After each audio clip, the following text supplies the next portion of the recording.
تو انہوں نے نہایت اطمینان سے فرمایا اللہ کی طرف سے ہر کام کا ایک وقت مقرر ہے۔ اتنے میں عباس رضی اللہ عنہ خیمے کا پردہ اٹھا کر اندر داخل ہوئے۔ ان کے پیچھے ابو سفیان، پھر حکیم اور سب سے آخر میں بدیل۔ ابو سفیان چند روز پہلے مدینے میں آیا تھا۔ بنو کعب کے خلاف قریش کی زیادتی کے بعد حدیبیہ کے معاہدے کی دوبارہ توثیق کے لیے، مگر وہاں اس کی کوئی پذیرائی نہیں ہوئی تھی۔ آپ علیہ السلام نے سب کو چٹائی پر بیٹھنے کا اشارہ کیا۔ ابو سفیان نے بیٹھتے ہی کہا آپ نے تو پتہ نہیں کہاں کہاں کے لوگ اکٹھے کر لیے ہیں، اتنی بڑی فوج اپنے ہی اعضاء کے خلاف نامناسب۔ آپ علیہ السلام کو میں نے کبھی کسی کی بات کاٹتے نہ دیکھا تھا، مگر اس وقت انہوں نے ابو سفیان کی قطع کلامی کرتے ہوئے فرمایا زیادتی آپ لوگوں کی طرف سے ہوئی ہے، آپ نے حدیبیہ کا معاہدہ توڑا ہے۔ بنو کعب کے حملے میں آپ نے بنو بکر کا ساتھ دیا اور خانہ کعبہ کی حدود کی بھی بے حرمتی کی۔ ابو سفیان نے موضوع بدلنے کی کوشش کی، بولا کاش آپ کے غصے کا رخ حوازن کی طرف ہوتا جو آپ کے سب سے بڑے دشمن ہیں اور ان سے آپ کی عزیز داری بھی دور کی ہے۔ رسول اللہ صلی اللہ علیہ وسلم نے فرمایا مکے کی فتح کے بعد اگر اللہ نے چاہا تو وہ اہل اسلام کو ان پر بھی اقتدار دلا دے گا۔ مکے کا نام سن کر میرے کان کھڑے ہو گئے، تو گویا یہ تھی ہماری منزل اور ہم جانے کیا کیا سوچ رہے تھے۔ یہ کہہ کر آپ علیہ السلام نے تینوں مہمانوں سے کہا کہ وہ اللہ کی وحدت اور ان کی رسالت کی شہادت دیں۔ حکیم اور بدیل نے فوراً کلمہ پڑھ لیا، لا الہ الا اللہ محمد رسول اللہ، مگر ابو سفیان نے صرف اتنا کہا لا الہ الا اللہ اور چپ ہو گیا۔ جب اسے رسالت کی شہادت کے لیے کہا گیا تو اس نے چٹائی پر نظریں گاڑ لیں اور چٹائی ہی کی طرف دیکھتے دیکھتے بولا میرے دل میں اب بھی شک ہے، مجھے کچھ وقت چاہیے۔ ابو سفیان کے جواب میں عمر رضی اللہ عنہ کچھ کہنا چاہ رہے تھے، مگر آپ علیہ السلام نے انہیں اشارے سے خاموش کروا دیا اور عباس رضی اللہ عنہ سے کہا کہ وہ اپنے خیمے میں مہمانوں کے رات ٹھہرنے کا انتظام کریں۔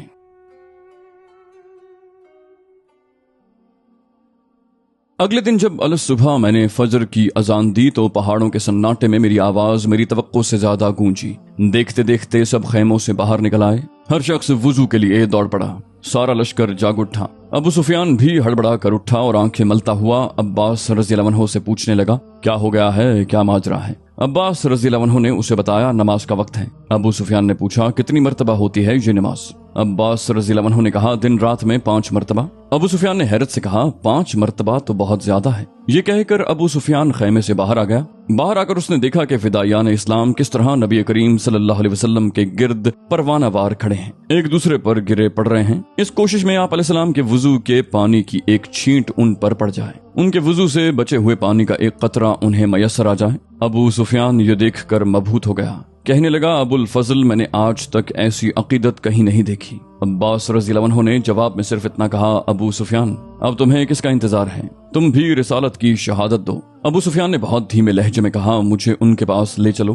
فجر کی نماز کے بعد عباس رضی اللہ عنہ ابو سفیان کو لے کر آپ علیہ السلام کی خدمت میں پہنچے، جہاں ابو سفیان نے ان کی رسالت کی شہادت دی اور پورا کلمہ پڑھ کر دائرہ اسلام میں داخل ہو گیا۔ آپ علیہ السلام نے ابو سفیان کو گلے لگایا اور مبارکباد دی۔ میں نے بڑھ کر مصافحہ کیا اور رسول کریم صلی اللہ علیہ وسلم کے الفاظ دہرائے، اللہ تعالیٰ کی طرف سے ہر کام کا ایک وقت مقرر ہے، ایمان بندے کی اپنی صفت نہیں اللہ کا عطیہ ہے۔ ابو سفیان نے مسکرا کر میری طرف دیکھا اور کہا ارے حبشی تو بڑا معلم بن گیا ہے۔ یہ لقب مجھے موقع بے موقع کئی بار ملا۔ اس کے تھوڑی دیر کے بعد ہمیں کوچ کا حکم ملا مکے کی طرف، جو ہمارے سفر شوق کی آخری منزل تھا، مر الزہران سے مکہ۔ وہاں سے 2-2.5 گھنٹے کی مسافت طے کر کے ہم ذوالطوا پہنچے۔ وہاں آپ علیہ السلام نے لشکر کو رکنے کا حکم دیا۔ ذوالطوا مکے سے اتنا قریب ہے کہ وہاں سے مکے کا شہر نظر آتا ہے۔ قصبہ پر بیٹھے بیٹھے آپ علیہ السلام نے فوج کو 4 حصوں میں تقسیم کر دیا۔ میمنہ کی قیادت خالد بن ولید رضی اللہ عنہ کو دی اور میسرہ کی زبیر بن العوام کو۔ خالد رضی اللہ عنہ کے ساتھ بنو سلیم کا رسالہ تھا اور زبیر رضی اللہ عنہ کے دستے میں 500 مہاجر اور کچھ دیگر لوگ تھے۔ اس دن زبیر رضی اللہ عنہ نے پیلے رنگ کا امامہ باندھ رکھا تھا۔ فوج کا تیسرا حصہ جس میں آپ علیہ السلام خود تھے صرف مہاجرین اور انصار پر مشتمل تھا۔ اس کا ہر سپاہی پوری طرح مسلح، سر سے پاؤں تک فولاد سے ڈھکا ہوا تھا، صرف ان کی آنکھیں دکھائی دے رہی تھیں۔ مر الزہران سے روانگی کے وقت آپ علیہ السلام نے اپنے دستے کا پرچم سعد بن عبادہ رضی اللہ عنہ کو دیا۔ میمنہ میسرہ مقرر کرنے کے بعد انہوں نے اپنے دستے کو بھی 2 حصوں میں تقسیم کر دیا۔ ایک کا پرچم سعد رضی اللہ عنہ کے بیٹے قیس رضی اللہ عنہ کے حوالے کیا اور دوسرے کا، جس میں وہ خود تھے، ابو عبیدہ رضی اللہ عنہ کو عطا فرمایا۔ جب آپ علیہ السلام یہ احکام دے رہے تھے،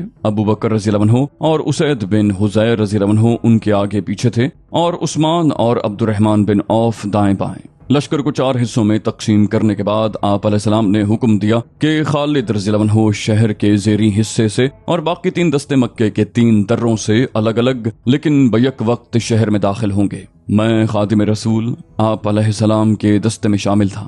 انہوں نے اپنے خود پر سیاہ امامہ باندھا ہوا تھا۔ شہر میں داخل ہوتے ہی چند قدم کے بعد آپ علیہ السلام نے اپنے دستے کو رکنے کا اشارہ کیا۔ سب رک گئے تو آپ نے بہت ٹھہرے ٹھہرے لہجے میں سورہ فتح اور سورۃ النصر کی تلاوت فرمائی اور پھر آگے بڑھنے کا حکم دیا۔ یہ دستہ شہر کے بالائی درے کے قریب سے مکے میں داخل ہوا، جہاں سے سارا شہر نظر آتا ہے۔ ہماری پہلی خواہش یہ تھی کہ ہم خانہ کعبہ کو دیکھیں۔ کعبے پر نظر پڑتے ہی ہم سب کی عجیب حالت ہو گئی، آنکھوں میں نمی اور ہونٹوں پر شکر کے کلمات۔ خانہ کعبہ کو جی بھر کر دیکھنے کے بعد میں نے باقی شہر کی طرف نظریں دوڑائیں۔ سارا شہر سنسان پڑا تھا، معلوم ہوتا تھا ہمارے لیے خالی کر دیا گیا ہے۔ لوگ 2-2 4-4 کی ٹولیوں میں پناہ لینے کے لیے ادھر ادھر بھاگ رہے تھے، باقی پہلے ہی اپنے گھروں میں پہنچ چکے تھے۔ خانہ کعبہ کے گرد بھی بہت تھوڑے سے لوگ تھے۔ 1 سال پہلے بھی یہ شہر ہمارے لیے خالی ہوا تھا، مگر اس مرتبہ صرف 3 دن کے لیے، جو بہت جلد ختم ہو گئے تھے۔ ذرا آگے بڑھے تو جون اور مفلات کے علاقے سامنے تھے، جہاں میں اکثر امیہ کے کاموں کے سلسلے میں آیا جایا کرتا تھا۔ سارا راستہ بھاگتے ہوئے کہ دیر ہو گئی تو کہیں آقا ناراض نہ ہو جائے۔ جون ہی کے محلے میں آج سے کئی سال پہلے ایک رات ہشام بن عمر، زبیر بن ابی امیہ، مطعم بن عدی، ابو البختری اور زما بن الاسود نے بنو ہاشم کے 2 سالہ معاشرتی مقاطع کو ختم کرانے کا تہیہ کیا تھا۔ سامنے مکے کا بازار نظر آ رہا تھا، جہاں میرا کئی بار سودا ہوا تھا۔ بازار کے ایک طرف نظر پڑی تو وہاں تلواریں چمک رہی تھیں، معلوم ہوتا تھا جنگ چھڑی ہوئی ہے۔ آپ علیہ السلام نے بہت تردد سے پوچھا، یہ کیا ہو رہا ہے؟ میں نے ہتھیاروں کے استعمال سے منع کیا تھا۔ پھر عثمان رضی اللہ عنہ نے آگے بڑھ کر خبر دی کہ خالد رضی اللہ عنہ کے رسالے پر اکرمہ، سہیل اور صفوان کے ایک دستے نے حملہ کر دیا ہے۔ اس پر آپ علیہ السلام نے فرمایا، اللہ تعالیٰ جو کرتا ہے بہتر کرتا ہے۔ جون کے محلے میں جنت المعلی کے پاس، جہاں خدیجہ رضی اللہ عنہا اور حضور صلی اللہ علیہ وسلم کے صاحبزادے قاسم دفن ہیں، سرخ چمڑے کا ایک خیمہ نصب تھا جو ابو رافع رضی اللہ عنہ نے آپ علیہ السلام کے لیے لگایا تھا۔ خانہ کعبہ سے تھوڑے ہی فاصلے پر یہ ابو رافع رضی اللہ عنہ وہی تھے جن کو جنگ بدر کے بعد ابو لہب کے ہاتھوں پٹتا دیکھ کر الفضل نے ابو لہب کے سر پر ڈنڈا دے مارا تھا۔ اسی ڈنڈے کا زخم بگڑ کر بالآخر اس کی موت کا سبب بنا۔ ابو رافع رضی اللہ عنہ کا قصور یہ تھا کہ ابو لہب نے ان سے جب جنگ بدر کی تفصیل پوچھی تو انہوں نے صاف صاف سارے واقعات بیان کر دیے، جو ابو لہب کو بہت توہین آمیز معلوم ہوئے۔ تفصیل برداشت سے باہر ہو گئی تو ابو لہب نے غصے میں ابو رافع رضی اللہ عنہ کو مارنا شروع کر دیا۔ ابو رافع رضی اللہ عنہ کبھی عباس رضی اللہ عنہ کے ملازم تھے، جنہیں انہوں نے آپ علیہ السلام کی خدمت میں پیش کر دیا تھا۔ آپ علیہ السلام نے انہیں آزاد کر دیا، مگر آزاد ہونے کے بعد بھی وہ میری طرح آپ علیہ السلام کی خدمت میں ہی رہے۔ آپ علیہ السلام کی نظر خیمے پر پڑی تو انہوں نے سامنے کھڑے جابر رضی اللہ عنہ کو پاس بلا کر اشارے سے وہ خیمہ دکھایا اور ساتھ ہی شکر و ثنا میں مشغول ہو گئے۔ ان کا سر تشکر سے اتنا جھک گیا کہ ریش مبارک قصوہ کی گردن کو چھونے لگی۔ ابو قبیس کی پہاڑیوں پر بھی لوگ جمع تھے، جن میں ابو بکر رضی اللہ عنہ کے بے حد ضعیف اور نابینا والد عثمان بن عامر، جنہیں ہم ابو قحافہ کے نام سے جانتے ہیں، اور ابو بکر رضی اللہ عنہ کی ہمشیرہ قریبہ بھی تھی۔ یہ دونوں ابھی اسلام نہیں لائے تھے۔ ابو قحافہ کو میں نے ایک مدت کے بعد دیکھا تھا، اتنے بزرگ ہو چکے تھے کہ پہچانے نہیں جا رہے تھے۔ قحافہ ان کی صاحبزادی، جن کے نام سے ان کی کنیت ہے، ان کی سب سے چھوٹی اولاد تھی۔ ابو سفیان رضی اللہ عنہ نے ہماری فوج کی آمد سے پہلے ہی مکے پہنچ کر داعی اسلام کی طرف سے اعلان کر دیا تھا کہ جو ان کے گھر میں یا خانہ کعبہ میں یا اپنے گھر کے اندر دروازے بند کیے بیٹھا ہوگا اسے امان دی جائے گی۔ پہلے تو لوگوں کو یقین نہ آیا، لیکن جب یہی اعلان اسلامی لشکر کے مختلف دستوں سے بار بار ہوا تو لوگوں کو اطمینان ہوا اور وہ ایک ایک دو کر کے حرم کعبہ میں داخل ہونا شروع ہو گئے۔ ام سلمہ رضی اللہ عنہا، میمونہ اور فاطمہ الزہرا رضی اللہ تعالی عنہا خیمے میں آپ علیہ السلام کا انتظار کر رہی تھی۔ ام ہانی رضی اللہ عنہا بھی کچھ دیر پہلے اپنے گھر سے چل کر وہیں آ گئیں۔ قصوہ آہستہ آہستہ چلتی سرخ خیمے کے پاس پہنچی تو ابو رافع رضی اللہ عنہ نے بڑھ کر ان کی مہار تھام لی۔ آپ علیہ السلام نیچے اترے اور خیمے میں داخل ہو گئے۔ سب سے پہلے انہوں نے غسل فرمایا۔ جب میں ان کے غسل سے بچا ہوا پانی لے کر خیمے سے باہر آیا تو ایک ہجوم اس پانی کا منتظر تھا۔